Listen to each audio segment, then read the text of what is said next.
if I only had $1,000 to invest in this business, I'm going to share with you exactly where I'd spend it. Hey, I'm Scott Peckford. This is the I Love Mortgage Brokering podcast. And every Friday, I bring you episodes from coaching calls that I do, or sometimes I'll use an email that I get from one of you, my listeners. And so this week, it's actually an email from a listener who said, Scott, and I'll read the email in a second, but essentially she's like, what would you do with $1,000 investment? And I think it's a really great question. And it focuses when you create a limited resource like money or time, you focus your energy on the things that matter the most. And I'm going to share with you what I would do there. Before I jump into that, I just want a couple quick things. First, if you are struggling with doing prospecting, I created this cool new app called the Bricks 10 at 10. And it was designed for our brokerage, but we're letting other people use it. You can just message me for that or comment on this and I'll send it to you. And it allows you to basically gamify prospecting, phone calls, DMs, and it tracks it all. It's super cool. Check that out. If you want to get more leads and prospecting, check out this cool new free app that we built. All right, so let's just jump into this question and I'll share with you kind of what she had sent to me. And then I'm going to break down what I would personally do. So, hey, Scott, wondering if you could provide some advice first year in the business of prioritize investments. If you had $1,000 to invest, what would you invest it in? A, software, so document collection, like Verify CRA and other tools to make that part easier. B, coaching. Should I spend $1,000? What would I be able to get for that? C, social media help, perhaps a photo shoot. D, leads. I need these, but creating ads and forms.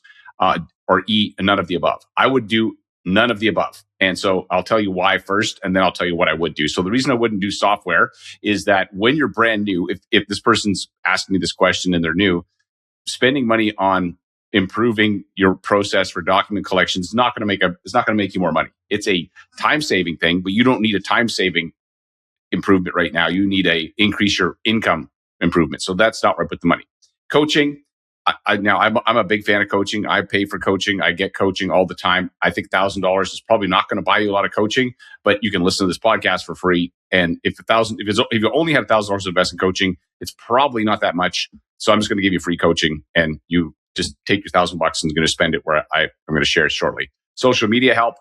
I wouldn't put it into photo shoots honestly, you can do most of that stuff with AI. You can take a photo of yourself and then turn them into all sorts of different poses. And so paying somebody to do that would not be, you just need one photo of yourself and you could literally do that for nothing. And so I wouldn't do that. Plus, her second part of that comment is I'm bad at being consistent with this. So if it's not something you really want to do a lot of or that you struggle with, then spending money on it wouldn't help. The other thing about social media, you can absolutely get business from social media, but it's the long game and it's typically slower for most people. And because you have to learn the skill of actually, getting attention from social media.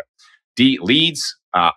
She talked about getting forms. $1,000 on leads is nothing. Basically, the problem is that if you decided to go down the path of buying leads or running ads, is that you need to spend a significant amount of money in order to learn what works and what doesn't. And you'll burn $1,000 is not even enough to get started. Like a good test is probably $5,000 on one ad. So the people that you're competing against, they're spending tens of thousands of dollars and they figure out what works. And if you're spending $1,000, it's not going to get you anywhere fast enough. So I wouldn't do that. So then what would I do? $1,000 I need to spend on my business. So here's what I would do. There's a couple steps to this. So I would write this down. So the first thing I would do is I'd reach out to everybody in my network. So if you probably have people in your phone. Most people, the average person has 300 friends on Facebook. And I would reach out to everybody on there and I'd ask them this question. Hey, and it's a quick question. If you were to sell your house, which realtor would you use? ? People love to give advice. And what happens here is when you ask for advice, you often get business. When people do this to 300 people, lo and behold, someone says, especially when they ask why, they actually reach back out and say, hey, actually, I have a question on my mortgage, even though you didn't ask about mortgages, you asked about real estate. And the reason you're doing this is you want to build a list. So that's free. That's just time. So there's no money spent yet. But you're going to use your network to connect with people that are connected to you.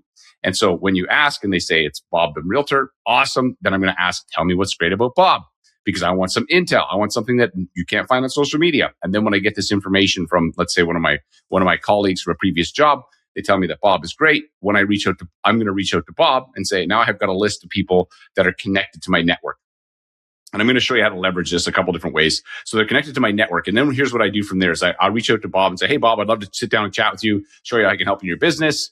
Does Tuesday at 10 work or Wednesday at 11? always give them two options and always ask for the meeting. And so then you're going to set up the, and then you're going to say, hey, Bob, I got your name from Sally. She told me about you. And based on what she shared, I really think we need to meet and work together. And so because I'm giving specific information, and you're going to build rapport much faster. And so what happens is you do this, you'll end up setting up some meetings. In those meetings, so you're probably like, what do I do in the meeting?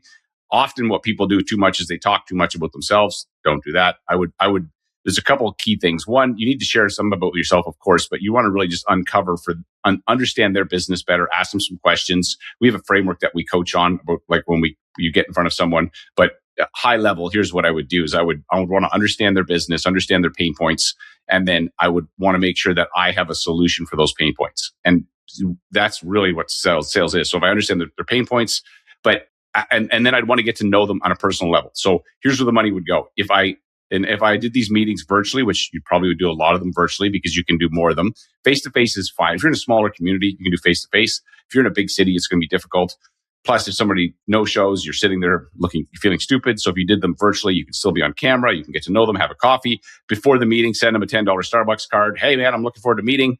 Grab a coffee. I want to find out more about your business. There's $10 you spent.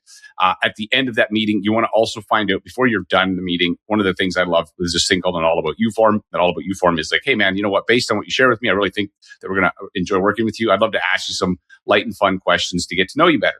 These light and fun questions are things like, do you like coffees? Is your coffee or tea person? Starbucks? Just go on ChatGPT and ask, give me some questions I can ask to get to know someone. Tell them what you're doing, what you're trying to do. It'll give you some questions, and then you're going to get some intel. And you'll get intel just from the conversation. So for instance, if in that conversation, I discover that this real estate agent absolutely loves pickleball and they've got obsessed with it, they're into it, this is where your money's going to go. Your money's going to go into the $10 Starbucks card. And then the next thing you're going to do is at the end of that meeting, I call this the amazing Amazon strategy. I'm going to go on Amazon. I'm going to find a book. I'm going to find something. It could be a pickleball, not going to spend maybe spend $25. I'm going to send that to them as a, hey, looking forward to working with you. I saw this and thought of you. I promise you that money will go so far because you've got a couple things going for you here. One, you're connected to their network through a shared acquaintance. Two, you've had a connection, a meaningful conversation. And three, you are very specific in the give that you do. And so the money that you spend, if you spend 10, so say $35 per, what's that? 1,000. I'm going to do the math right now, divide by 35. So that's 28 realtors you could do this with. There's no world where if you did this with 28 real estate agents that you would not get business. It's like, there's no world where even if you were not really good with people, you'd still get some business from doing this. So there's 28 people, there's $1,000. You've connected with them and you built a relationship. So here's the other thing that's going to happen. Here's like the advanced strategy to this. So you've reached out to your network. They tell you who the realtor is. And you can do this by email, by the way. You can do it by direct message. You can do it by text. Doesn't matter. The point is you can ask them in real life when you go and drop your kid off at school and you see those other parents there, say, hey, question for you. And then if they ask you why, so you're like, what do you say if you're why? Say, hey, look, I'm in the mortgage business and I'm looking for a good referral partner. And I like to, ask around my network for somebody who's good. That's why you're asking. It's not because you're trying to sell your house, unless you're trying to sell your house. But that's a whole other conversation. So then what you do, so here's the advanced strategy. Here's why this matters, especially if you're new. So if you're new, what happens is that when I was a paramedic, I'll give you a quick example. I was a paramedic for 9 years. And when I became a mortgage broker, paramedics didn't trust me as a mortgage broker. I'm not understandable, right? They were like, Scott, if I trust you as a paramedic, but man, you just started this. So like, you know what you're doing, yada, yada. And so, but here's the thing. I did not know this because I didn't have the training at the time, but this is how I would do it differently, is that I would reach out to all my paramedic friends. I'd ask them who their real estate agent was. And when I started had that first meeting, I would then, after the meeting, I would message the person who introduced me. So Sally's introduced me. I'm going to send a message to Sally and say, Sally, thank you so much for the introduction. Bob is amazing. Looks like we're going to be working together. I can't thank you enough. People love to be referred is great. Thank you costs nothing. And you're reminding them what you do. That's the other piece. You're going to get business from the people that you reach out to, but you're going to remind them what you do. Now, when I get the first referral from Bob, I'm going to reach out to Sally again and say, Sally, oh my gosh, just to let you know, I got my first referral from Bob. We're working great together. This is fantastic. Here's what's going to happen in Sally's mind. She's going to be like, wait a second. I didn't know you're a mortgage broker. You've been a mortgage broker for 5 minutes. And Bob, who's been a real estate agent for 10 years, is sending you referrals. You must be good. And now in their mind, what's going to happen is every time you get a referral from them, you give them a thank you. Maybe send them a Starbucks card or just a thank you, a text, a voice note. And what happens is they start to build the credibility that their person that they referred gets imbued to you. So now all of a sudden you've got their credibility and they're like, holy crap, and you will get business. This is the best use of $1,000 you could possibly do. You do 28, if you did 28 meetings, put it this way, I'll make a deal with you. So the person who emailed me this, if you did this 28 times and got no business, I would give you back $1,000 if you do it. But there's no world, unless you're absolutely terrible with people when you meet them. And I don't think that you are. There's no world that if you did this, that you would not get business from it.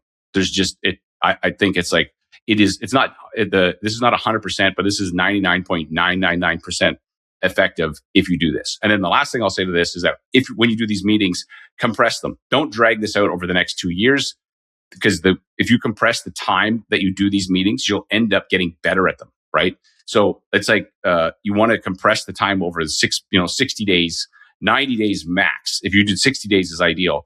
And what happens is you get really good at them. You get more comfortable, you get poor building, and there's no world that if you did this 28 times that you would not get business. And you'll get business from reaching out to your network and telling them, asking for this business anyway. So that's what I would do. $1,000, easiest use of your money, and we'll get you business. You can do the other things later. One of the things I always, when I'm coaching people, is I tell them, the right thing at the wrong time is a bad idea. So you can have a great idea for your business. Like, hey, I'm going to invest in this fancy CRM thing. You got no deals. Doesn't matter. It's a waste of money. So it's like, I describe it like, in mortgage business, it's not obvious when something is out of sequence.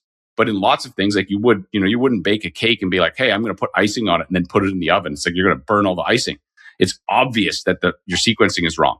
In the mortgage business, it's not as obvious. And so people make these mistakes all the time, and they spend way too much time on the wrong thing. It's the right thing at the wrong time, and they don't make any money, and they never get their business off the ground. So that's what I would do. Hopefully you find that useful. Thank you for the question. And if you have other questions you want to send me, I love these kinds of discussions. Feel free to shoot me an email, scott@ilovemortgagebrokering.com. And if you want to get on that app that to gamify your prospecting, hit me up on that. This has been a ton of fun. Last time I checked, I think we just launched it a couple of weeks ago, and it's already got 58 leads, and it's been pretty awesome to see what people are doing with it. In any case, thank you for listening. And as I always say, there's no problem in your mortgage business someone else hasn't already solved. Your problem is finding the right answer when you need it. This podcast is designed to provide some of those answers. Thanks for listening, and I'll see you on the next show.